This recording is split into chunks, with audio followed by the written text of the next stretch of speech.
آدم علیہ السلام کی وفات کے تقریباً 1000 سال بعد نوح علیہ السلام تشریف لائے۔ آدم علیہ السلام کے بعد کی نسلیں بہت نیک تھیں، پر تقریباً 1000 سال بعد شیطان نے ان لوگوں کو بہکایا کہ کچھ نیک اور بزرگ لوگوں کو یاد رکھنے کے لیے ان کے بت بنا لو، تو لوگوں نے کچھ بزرگوں کو عزت دینے کے لیے ان کے بت بنا لیے۔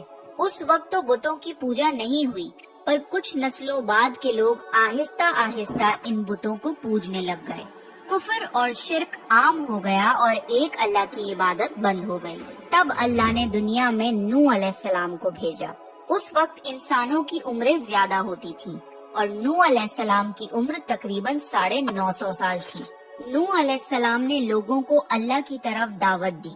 سورہ نوح میں اللہ فرماتا ہے، یقیناً ہم نے نوح کو ان کی قوم کی طرف بھیجا کہ اپنی قوم کو ڈراؤ اور خبردار کر دو، اس سے پہلے کہ ان کے پاس دردناک عذاب آئے۔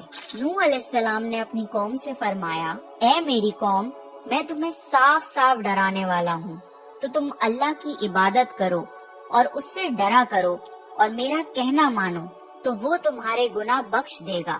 نوح علیہ السلام تبلیغ کے سلسلے میں بہت محنت کرتے تھے، دن رات لوگوں کے گھروں اور اجتماعات میں جا کر انہیں دعوت دیتے تھے۔ نوح علیہ السلام لوگوں کو پرائیویٹلی اور پبلکلی سمجھاتے، یہاں تک کہ انہیں یہ کرتے کرتے 950 سال گزر گئے، پر صرف چند لوگوں کے سوا کوئی ایمان نہیں لایا۔ نوح علیہ السلام کی قوم ان کا مذاق بناتی تھی اور کہتی تھی کہ اگر تم سچے ہو تو جس عذاب کا تم ہم سے وعدہ کرتے ہو اس کو لے آؤ۔ نوح علیہ السلام کی قوم سال در سال برائی میں آگے بڑھتی گئی اور نوح علیہ السلام کو پریشان کرتی رہی، اور کوئی ایمان نہ لایا، صرف کچھ لوگوں کو چھوڑ کر۔ پھر اللہ نے نوح علیہ السلام کی طرف وحی کی اور فرمایا، آپ کی قوم میں سے جو ایمان لا چکا ہے ان کے سوا اب کوئی ایمان نہیں لائے گا، بس آپ ان کے کاموں پر غمگین نہ ہوں۔ پھر جب اللہ نے وحی کر دی اور انہیں بتا دیا کہ اب کوئی ایمان نہیں لائے گا، تو وہ نا امید ہو گئے اور اپنی قوم کے لیے بد دعا کی کہ اے میرے پروردگار، تو کسی منکر کو روح زمین میں زندہ نہ چھوڑ اور مومن مرد اور عورتوں کو بخش دے۔